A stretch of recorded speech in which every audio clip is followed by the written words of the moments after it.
有缘人，你是不是也曾有过这样的感受和经历？明明自己已经足够努力了，甚至是拼尽全力，可结果就是不尽如人意。不是说事在人为，人定胜天吗？可为什么人生还有那么多的无可奈何与遗憾？人这一生能自己决定的也许只有 5%， 有 95% 是你决定不了的。然而你的努力也许只是那 5% 的一个支点，撬动那 95% 的命运。俗话说3分命7分运，谁都盼望自己能有好运，谁都希望自己的人生顺风顺水，但是好运不是想有就有的。首先我们要相信因果，做任何事都是先有念头，才有行为，再有结果。我们的语言和念头都是有能量场的，所以我们在生活中要训练自己正向、正念、正语、正思维，往好的方面想，就一定有好的结果。一个人若出现这2个征兆，预示着好运来临，可喜可贺。一，心变了，一切就变了。经典中说，一切福田，不离方寸，从心而觅，感无不通，境随心转。心念的力量不可小觑。一位妇人请了一个油漆工来家里粉刷墙，油漆工在工作的时候见到了妇人的丈夫，看到他双目失明，便心生出同情之心。然而妇人的丈夫却十分乐观，常常和油漆匠聊得很投机。几天后，墙已粉刷完，妇人在付钱给油漆工的时候，发现费用比之前谈的要低了很多，便问道：费用怎么比之前谈的少了？油漆工笑着答道：在您家工作的时候，您丈夫的乐观心态让我觉得自己还不算最坏的，他让我对生活重拾信心，减少的那部分费用就当作对您丈夫的一点谢意吧。妇人听了油漆工的话，十分感动。其实这位善良的油漆工只有一只手，而在此之前，他因为自己身体的缺陷，几乎丧失了对生活全部的希望。心念一转，万念皆转；心路一通，万路皆通。人的内心就如同一个磁场，你内心什么样，就会感召什么到自己身边。正所谓念念不忘，必有回响。内心清净乐观的人，不生邪念，不受心念所困，感召而来的多是善缘，故事是多顺遂。而总抱怨悲观的人，负能量太多，吸引来的必然是灾祸、业障。现代物理学有一个最伟大的发现，那就是物质就是能量。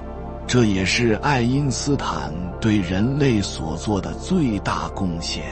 他向我们揭示，物质只是能量的一种形式，这世界上的万事万物都是由能量所形成，不管是玉石、铁矿、木头、草木、你、我、他，包括我们的身体和心念情绪，都是由能量所形成。物质的本质是玻璃，是由很多个微粒的组合，微粒不断的解析，就是心念。现在量子物理已经有所证明，所以物质也是能量，是我们的心念。因此不管你现在过的是什么样的生活，是穷困潦倒，是障碍重重，是身无立锥之地，都没有关系。重要的是你的心念，只要你的心念改正了，那么感召的都是正能量。假以时日，命运就会向好的方向转变。古圣贤说，心变则命变，心变了，命就变了。一个人只有心念变了，才容易感召来好运。而若一个人的心量越来越宽了，说明他的好运将至。而放下执念，好运就来了。一念顿悟，身心自在；一念执迷，作茧自缚。放下即解脱。从前有一个女子，总是做一个奇怪的梦，梦中常出现相同的场景。很多人被关在一个黑房子里，房门上了一把生锈的铁锁，人们在里面哀求。每当梦醒，他就觉得自己胸口闷得慌，久之他得了一种病，觉得胸闷，心神不定，非常烦躁。他听说有一位智者可以医治一些疑难杂症，于是就跋山涉水去求见。智者说，这病不难治，我给你一枚金钥匙，你挂在胸前，但应记得，如果在梦见那个场景，用钥匙把门打开，把黑房子里的人都放出来，这样你的病就好了。他谢过智者，挂着金钥匙回家了。不多日，果然又梦见了黑房子里的人。这次他凑近了黑房子，向里张望，看见房子里都是自己讨厌的人，有骂过他的婆婆，欺负过他的邻居，还有小时候把他推进臭水沟里差点淹死他的同伴等等。再向里看，怎么还有一条瘸腿狗？他想起来了，这条黑身体白脑门的恶狗经常出现在小时候他上学的路上。总之，黑房子里有很多曾经伤害过他的人。他想，我可不能打开这个房门，受罪的应该是他们。于是在求救声中，他收回了金钥匙。半年过去了，他的病又加重了。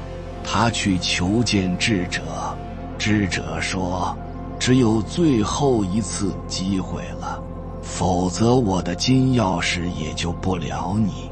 今天晚上你还会梦到那个场景，在那把锁还没有真正锈死之前，你必须把它打开。听了智者的话，他下定了决心。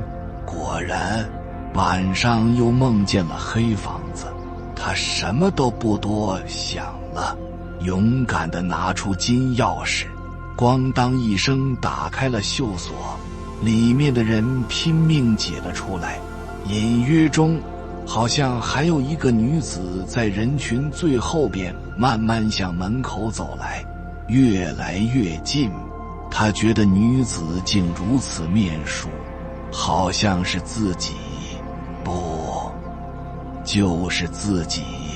他蓬头垢面，目光呆滞，十分瘦弱可怜。就在这女子走出黑房子的一瞬间，黑房子突然倒塌了，阳光倾泻进来，刺眼的光亮使他惊醒，他浑身出透了冷汗。此时传来智者的声音，求助了别人，也求助了自己，锁住了过去，也锈住了自心。怨恨烦恼垒起了黑房子，打开心窗让阳光照进。自此之后，他的病彻底好了，整个人变得眼里有光，面色红润，十分漂亮。你的内心有没有黑房子？那里有没有你憎恨的人？你要不要一把金钥匙？你是否愿意放了他们？人生苦乐皆因执念而生，人生在世，我们常常放不下心中的执念，而执念太深，难免会受伤。心无挂碍，无挂碍故，无有恐怖，远离颠倒梦想。有执念就会有痛苦，人生就走得不顺畅，甚至走向绝境。只有放下执念，自在随缘，好运便会悄然而至。一个事情的发生只是代表一个事情，它最后的结果取决于你怎么想。思维不同，行为就会不同，结果就会不同。思维方式是完全决定结果的。除了嘴巴上要说好的，你的第一个念头特别重要。念头是在种因，种了一个因就会有一个果。木心先生曾写过这样一句话：从前车马很慢，书信很远，而现在随着社会的发达，人们的心态越来越浮躁，执念也越来越深，遇到一点小事就烦躁，遇到一点挫折就悲观，总是抱怨自己运气不好。其实内心的磁场调理不好，内心不静，外在环境再好也都只是徒劳。真正的风水是内风水，内风水可转外风水。所谓福人居福地，好人能把外面的风水改了。有人总说，为什么天下好风水？佛家占尽，比如地藏王菩萨的九华山，观世音菩萨的普陀山，表面上看好像是菩萨们挑了好风水，其实真正逻辑是菩萨们的心广大圆满慈悲，慢慢把那些不好的也能调整了。心变境界，我们所闻所看所感知的世界都是我们这颗心的映照。境界不好，第一个要做的是反观自己内心，内心有漏，境界自然有相，行有不的，反求诸己。所以永远向内观，内寻的涅槃，外逐现轮回。所有人都该多管自己，少管他人。如果都这样，世界和平不少。这世界的争端烦恼，无非都是想去管理别人造成的。上天对待每个人都是公平的，人若有心改变，自然可以转运。一个人真正转大运，是从找到自己的时区开始的。什么叫时区？就是找到了自己成长规律的节点，然后依照节点行动。万事万物都有规律，都要经过生、长、寿、藏4个过程。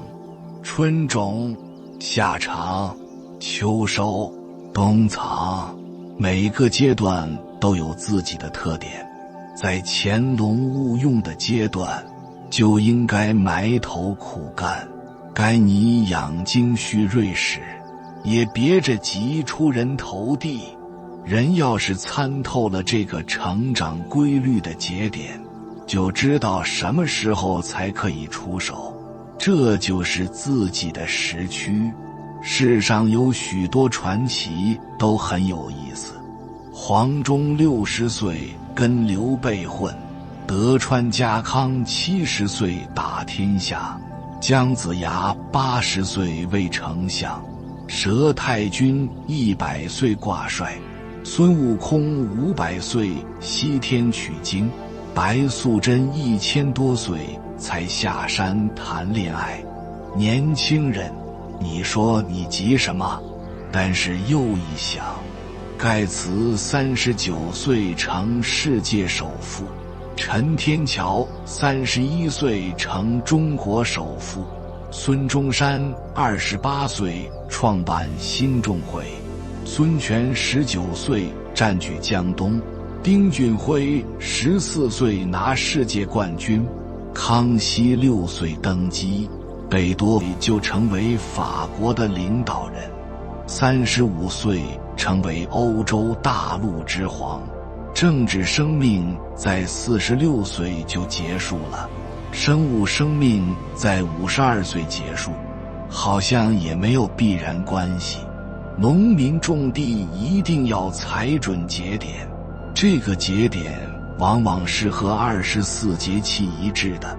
比如秋分种麦正当时，意思是在秋分的时候种小麦，最有利于它的生长。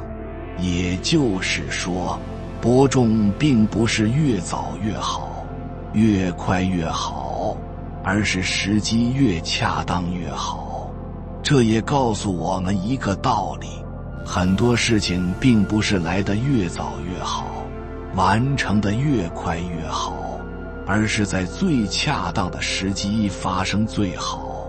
人生不是赶鸭子上架，时时刻刻都要和别人做对比，一直都要超在别人前面。每个人都有自己的发展时区，弄懂自己的人生节点，要比每天都和别人盲目追赶重要的多。轮到你低调的时候，千万不要张扬，这也叫潜龙勿用。轮到你出头的时候，千万不要犹豫，该出手时就出手。人30而立，40不惑，50知天命。什么叫知天命？就是知道自己的使命，并且感知自己人生发展的节拍。然而现代社会发展节奏非常快，人普遍早熟，所以很多人不到50就知天命了。而人的天命知道的越早越好。以前张爱玲说，成功要趁早，这句话绝对是一个误导。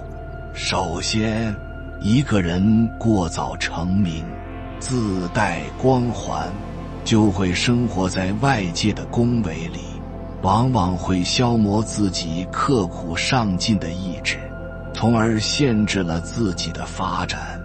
其次，一个人在没有足够的修为之前就出名了，很容易年少轻狂，不把别人放在眼里，从而吃亏栽倒，而且栽倒之后很难再爬起来。这个世界似乎很不公平，有人得势就一飞冲天，有人勤奋刻苦却被埋没得无影无踪。比如2004年以来，北上深房价大概上涨了10几倍，于是在一线城市，凡是能有立足之地的，无论你能力多么平庸，最起码都是千万富翁。再换一个角度看，2004年以来，无数制造业企业的日子越来越举步维艰，很多企业家从当时的亿万身家到今天的负债累累。但是如果我们把时间拉长一点，就会发现这个世界真的很公平。凡是之前靠见不得光手段谋利的人，这些年基本上都散得差不多了；凡是之前依赖资源和背景发财的人，这2年基本都越混越差；凡是一夜暴富过的人，都一直在寻找一夜暴富的办法，结果再也没找到。凡是靠房子发财的人，基本上都没有形成其他赚钱的本领；凡是靠投机发财的人，其他方面往往都不尽人意，比如家庭和健康方面。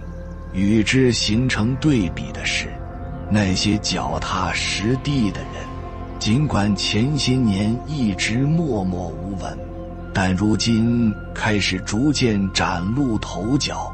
那些从未一夜暴富的人，往往都有自己固定的赚钱能力，步步为营。那些一直靠自己的人，路越走越宽，被接纳的地方越来越多。那些有清晰定位和一技之长的人，幸福感更强，生活淡定安稳。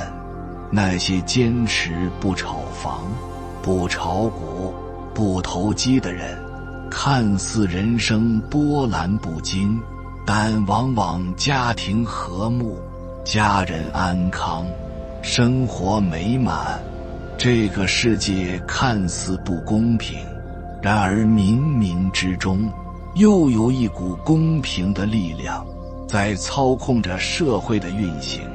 一语道破天机，人生起起伏伏，千变万化。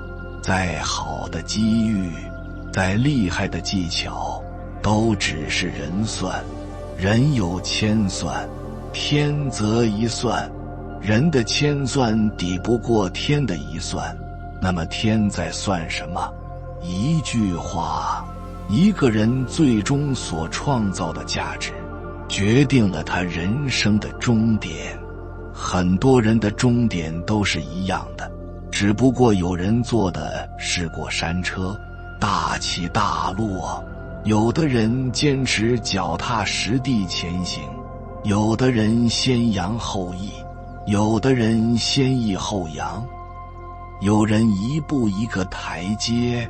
人生真的不必那么焦虑，脚踏实地做好自己，前面少的后面自然会补上，这里少的那里自然也会补上。人生是会均值回归的，无论你经历过多少高峰，最后总会回归最真实的自己。很多人看上去拥有了很多财富，但这些财富都只不过是一场黄粱美梦。一旦到了价值重塑期，一切都会均值回归。人生的发展往往分为2种方式。第一种方式叫步步为营，一步一步往前走，这需要我们耐得住性子，不被外界浮躁的环境所影响。第二种方式叫进3步退2步，即每前进3步就要退2步，其实还是一步一步往前走，但是消耗了更多的能量和精力。大部分人的前进其实都是在用第二种方式，因为大家普遍焦虑浮躁，总怕落后。然而这种方式虽然消耗了3倍的能量和精力，实际进步效果却没有提升。其实，很多企业和国家的进步也是在按照这种方式进行，宁可错行也不愿意慢行，这导致我们的精力都消耗在不断的返工和无用功上。比如我们现在形成了一种规律，每出一个新概念，总要被一波骗子先利用，用来骗钱，再冒出一波投机者，利用它投机赚钱，最后才能轮到一波有理想的人去做，比如区块链、P2P 等等，亦是如此。原本是多好的概念，我们非要先把它们搞个稀巴烂，再捡起来重新搞。所以很多时候我们看似付出了很多努力，表面上看走了3步，其实有2步是倒退的。人生只有一种成功，就是按照自己的节拍过完一生。千百年来，人们一直迷恋能找到好风水，希望能让自己能大富大贵。其实最厉害的风水根本不在外面，就在我们身上。首先，风水的原理是什么呢？4个字：心生万法。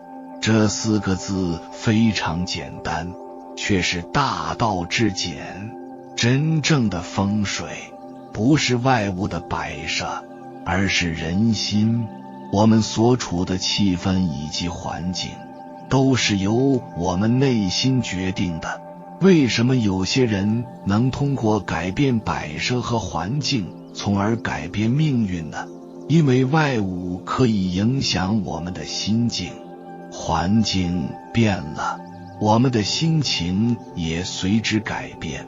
所谓寻求好风水，其实是通过改变环境来改变自己的内心，但是这依然是初级的改变。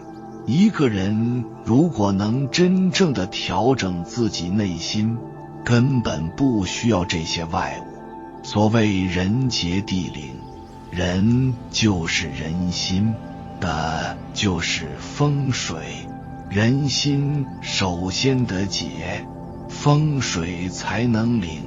最好的风水是福人居福地，福地福人居。一个人聪明智慧并不用在正道上，就不是有福之人。即使拥有风水宝地，宝地也会变成倒霉的地方。一个人淳朴善良，不欺人不害人，就是有福之人。不需要讲究风水，居住的地方都会变成好地方。乐于助人，享人好处，这叫聚光。光向上走，表现在脸上，就是微笑。微笑的脸是元宝型，嘴像莲花一样，肯定发财。想人不好，抱怨人，嫉妒人，憎恨人，这叫聚阴。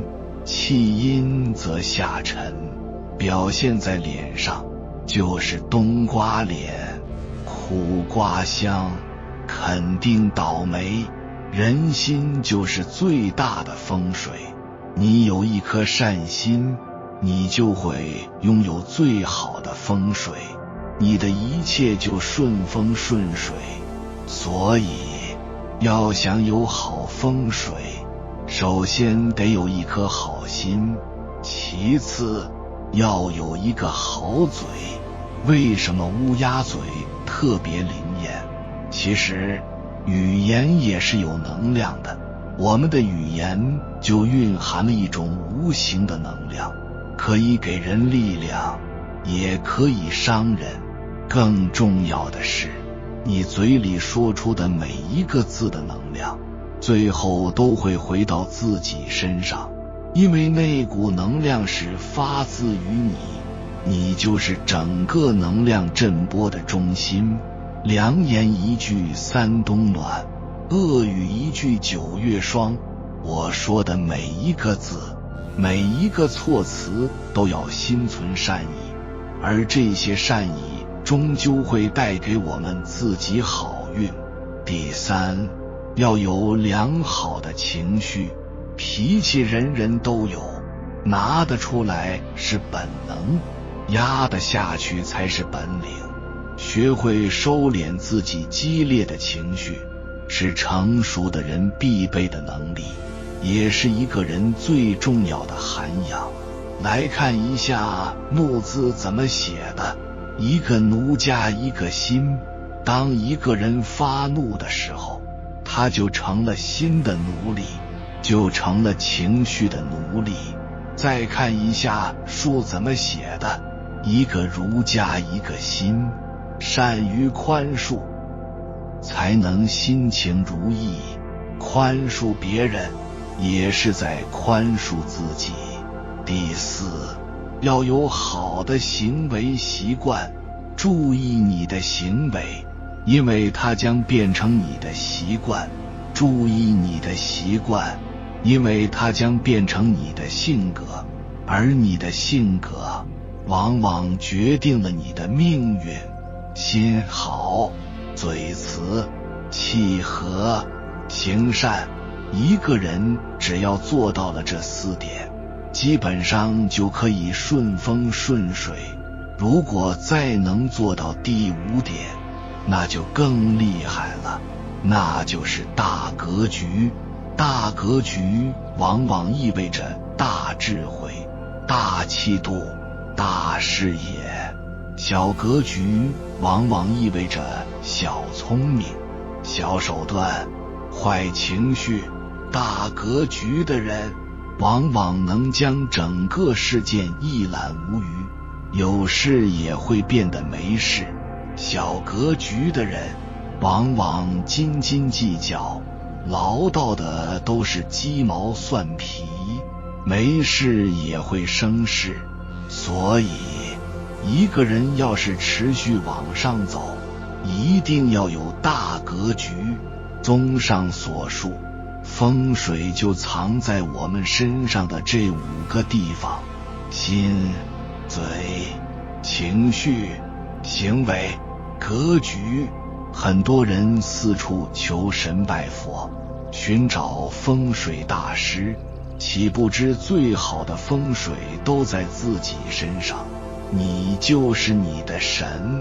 我们每个人每天都在坚持不懈的努力，但是究竟在什么时候才能开始真正的转运？我们经常在鼓励自己，或许能创造一个奇迹。那么奇迹究竟在什么时刻出现？看完接下来的影片你就懂了。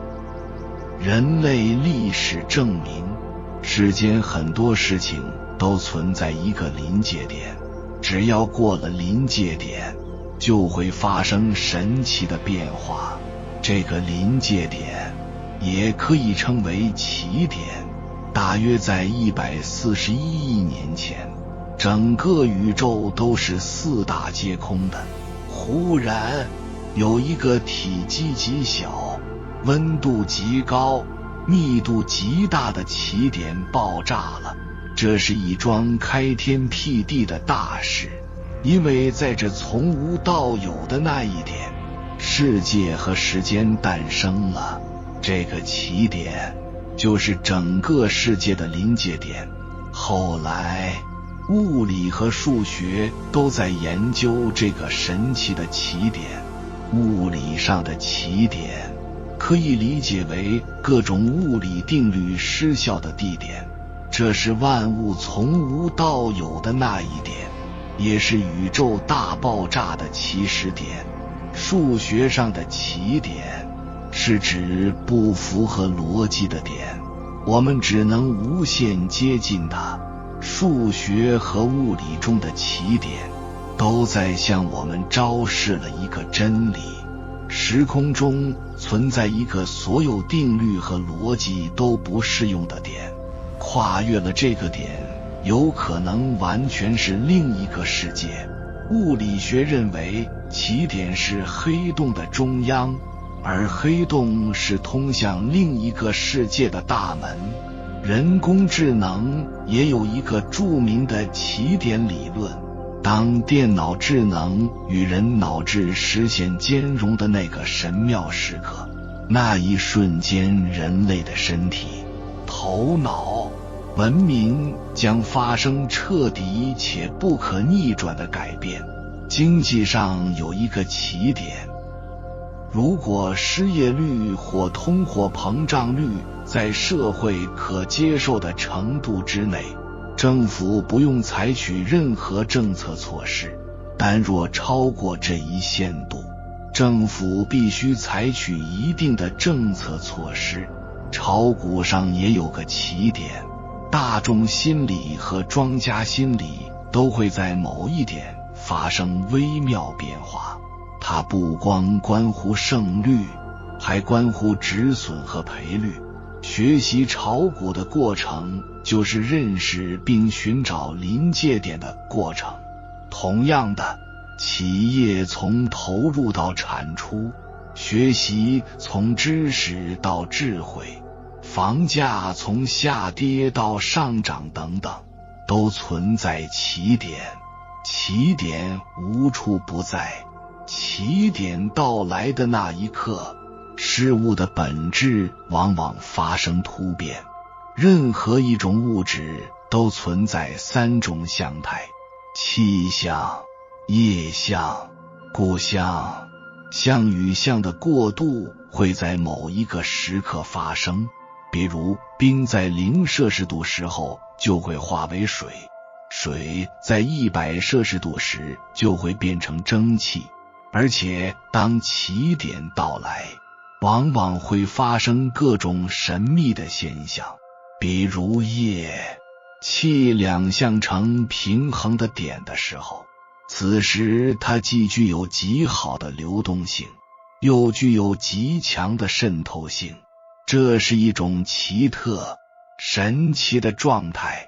比如在 T 等于374摄氏度 P 等于225 atm 时，水出现了临界点，气液两象融合成了一象，被称之为流体象。还会出现临界乳光的现象，比如二氧化碳温度升到 31.3 摄氏度以上，压力 7.38 MPa 以上时，也分不出气液两象。即密度接近液体，粘度又与气体相似，扩散系数为液体的10至100倍。起点的到来往往也意味着奇迹的到来。一旦突破起点，一切传统经验都会被推翻。比如原子弹为例，为何它体积那么小却又那么大的爆炸为例？因为它的爆炸条件会十分苛刻，需要温度、分子结构等等都要达到一定条件，需要极高的能量集中在极小的空间中。一旦实现了这个条件，就会瞬间散发出超级能量。也就是说，只有逼近极限才能实现极致，才能创造奇迹。金刚经里说，凡所有相，皆是虚妄，若见诸相非相，则见如来。意思是，相本身就是人的一种虚妄，如果你超越了这些形和相，就能轻而易举地看到事物本质，看穿所有存在的本来面目。所以要想看穿事物，就必须使自己的眼光实现临界突破。我们如何实现临界突破呢？先举2个我们耳熟能详的定律。一、荷花定律。一个池塘里的荷花每一天都会以前一天的2倍数量在开放。如果到第30天，荷花就开满了整个池塘。请问，在第几天池塘中的荷花开了一半？第15天。其实是第29天，也就是说，只有在第29天的时候，荷花才会临界突破。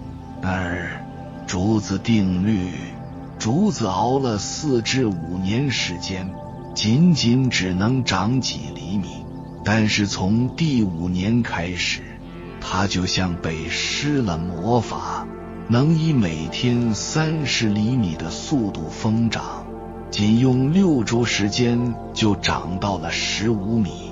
第5年才是竹子的临界突破点。然而，很多人的一生就像池塘里的荷花，一开始用力盛开，但是总感觉自己绽放的不够，所以渐渐感到厌倦。在第10天、第20天，甚至第29天的时候选择了放弃。很多人的奋斗也像生长的竹子，一开始卯足了劲，但是由于前面的大部分阶段都在打根基，所以成效并不那么明显。在第1年、第3年，甚至第4年的时候选择了放弃。马云说过一句话：今天很残酷，明天更残酷，后天很美好，但是大多数人死在明天晚上，看不到后天的太阳。大部分人都是在离成功一步之遥的地方放弃。中国有句老话叫行100里者半90，意思是说，走100里路，走了90里才算是一半，比喻越接近成功的时刻越关。我们要铭记，当最痛苦、最黑暗的时刻来临，往往也意味着成功和黎明也不远了。我们必须要坚持挺过去，因为那往往是我们的临界突破点。这种案例生活中经常会有，比如一场长跑，当跑到一定距离时，就会出现胸部发闷、呼吸困难、四肢无力的感受，感觉难以再跑下去。这就说明临界点即将到来。这时你如果依靠意志和毅力能够坚持下去，突破临界点之后，氧供应就会增加，乳酸清除加快，身体就会迅速切换到一种新的生理平衡，呼吸变得均匀而加深，动作感到轻快，这也被称为第2次呼吸。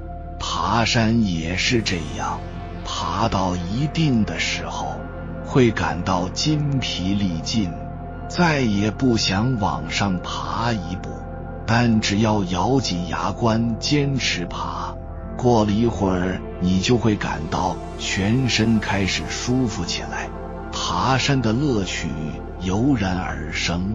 如果不能跨越生命的临界点，就会吃尽失败的苦头。要想跨越生命的临界点，就需要经受更多的考验。人再要想成功，必须经过这个十分煎熬的阶段。苦难是成长茁壮最好的催化剂，凡是杀不死你的，都会让你更强大。真正的坚强是属于那些夜晚在被窝里哭泣，而白天却若无其事的人。只要你能够忍受黎明前最黑暗，太阳一定会带着满天的朝霞面对着你灿烂升起。成熟在逆境。醒悟在绝境，人要想看清世界的真相，必须要穿过一段黑暗森林。只有穿过这片黑暗的沼泽地的人，才能看穿人性，才能看透人间冷暖，才能看穿世间的诸多真相。从此之后，万事万物相生相克，生来病死，一切在你心里来去自如。有缘人，感谢你看到最后。如果今天的影片对你有所帮助，请按个赞给我响应，回复一句时来运转。愿你守好自身，在未来赢得好运。还没有订阅频道的，请点击右侧的订阅按钮，与我们建立更深的连接。随缘加入会员，与同频之人共修福报，随喜转发，传播善知识，功德无量。